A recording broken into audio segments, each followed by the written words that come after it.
ದೇಶಕ್ಕೆ ಯೋಧ, ನಾಡಿಗೆ ರೈತ, ಬಾಳಿಗೆ ಗುರು ಒಬ್ಬ ತಾನೆ.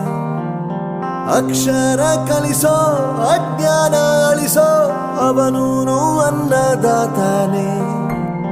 ತಪ್ಪು ಸರಿಯ ತಿದ್ದಿ ತಿಳಿ ಹೇಳಿ ಸಮಬುದ್ಧಿ ನಮ್ಮ ಚಿತ್ತ ಶುದ್ಧಿಯಾಗೋ ಹಾದಿ.